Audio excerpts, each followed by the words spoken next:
Good morning, everyone. So for today, I don't have any interviews. My first day that I don't have interviews.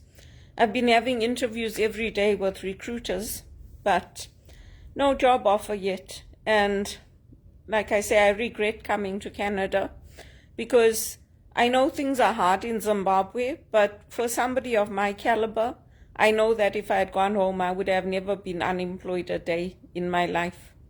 It just would not have happened. My family is too well established there, my dad's side of the family and me, and I wouldn't have been going through all this stress, getting high blood pressure, eating foods that are making me obese. I wouldn't have gone through any of it.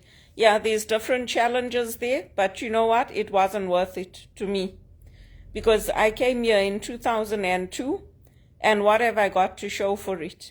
Nothing. I have nothing. I don't have a property. I'm on welfare. I've been pushed into extreme poverty after working hard and doing good. So yeah, if I get the opportunity to go home, I'm going. I'm not going to stay here. And I've never stopped applying. I always apply for jobs in Zimbabwe with like Save the Children, World Vision, with all these non-profits. I always apply. And today I saw a post on LinkedIn that TELUS is bringing in AI technology. And that technology, it makes everybody sound white. That's what it does. So I've heard it here because I've applied to jobs in restaurants at some of these top restaurants. And when you call, you can hear that it's a robot, right? Depending on what questions you ask, there's a response that's pre-programmed that gets put into the system.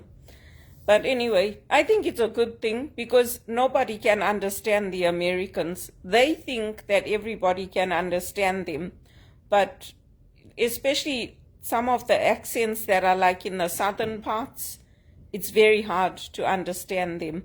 So the same way they say that, they tell us go home, go back to India, go back to Zimbabwe. If we could, we would also tell them the same thing, like, why do you outsource your jobs and everything if that's your attitude? Because we live in a multicultural world. And when you come to Africa or you come to Canada, people don't treat you as despicably as you treat us. So I think it's a good thing that they're implementing it. They'll probably still have agents working, like I saw a clip on the news in the background, but there's an app that you turn on and then that changes the voice. The crooks are using it today. I mean, we've seen it for decades in Canada where they take people's voices and they use it to fake, like saying, oh, somebody was kidnapped or they need money or something like that. So why shouldn't the businesses use it? It's good. Let them use it. Let them use it. So I think it's a good thing. And yeah, the Americans need to come off their high horses. Nobody holds them on a pedestal anymore. They've got really shitty attitudes. And, you know, like money comes and money goes. But they can't give me back my health. They can't give me back my life. And it's all these big companies. They all like that. They all like that. Oh, we can't take a risk. Oh, there's uncertainty. Yeah, but when we're winning for you and we're bringing in the money and we're looking after your customers, you still can't take a risk. So who do you take risks on? You take risks on the people that you know that you can just tell them what to do and they're not going to answer back. They're not going to talk back to you. They're not going to tell you that what you're doing is wrong. You basically want slaves. And don't take the Bible and use it and say that, oh, we are called to be slaves in God's kingdom. That's not the kind of slavery that God is talking about. That what the Bible is talking about is basically like being like part of God's household where you're there to serve. It's not servitude, which is what the Americans put us into and what Canada puts me into. It's disgusting. It's disgusting how you get treated in the workplace. And the attitude is like, if you don't want the job, go. They have all these things on paper, human rights, health and safety, all these things, but the reality is that it doesn't exist. It doesn't exist. You just go in, you do your job, and you go home. You do what they tell you, and that's it. And if you're lucky, you might get promoted, you might get into the next level of earning. But most of the time, you're not. And I know I'm good because I've won awards, I've met my KPIs, I've demonstrated excellence in the workplace, not just at Teleperformance, but in all the banks, at RBC, at TD, at CIBC. But because somebody didn't like my personality, or they woke up on the wrong side of the bed, or they didn't like the fact that when somebody chose false positive as a name for a team, somebody got offended because it reminds a woman of having lost a baby, so people get let go from their jobs. I mean, you basically have to be nothing, say nothing, and do nothing. That's what it comes down to. Because if you don't think like the white man, they don't want to promote you. They don't want you to push back. They don't want you to say anything. And then if you don't, they'll say, oh, why didn't you say anything? You were there.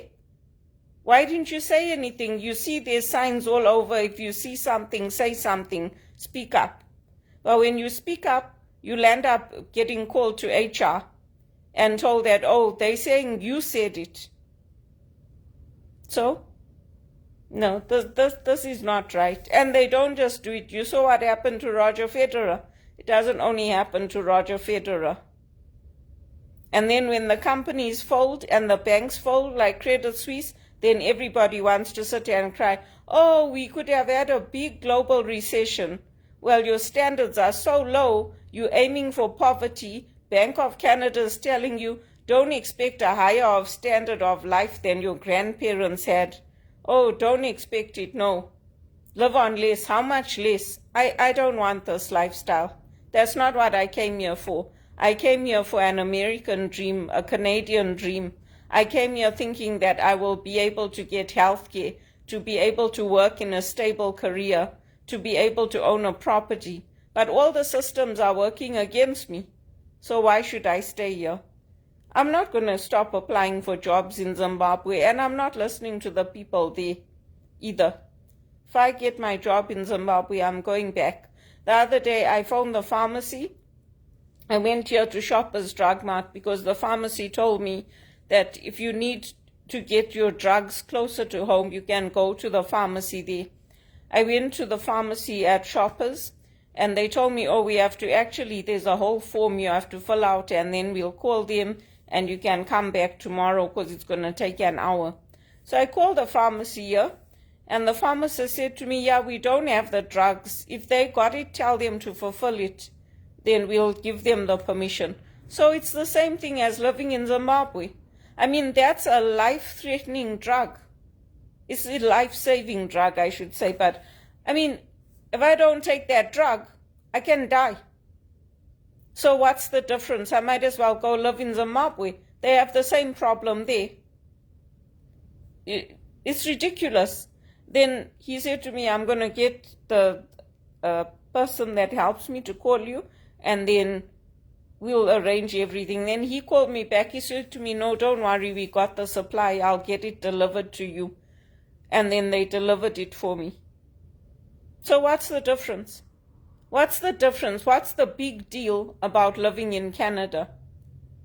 Even having a swimming pool, what's the big deal about that?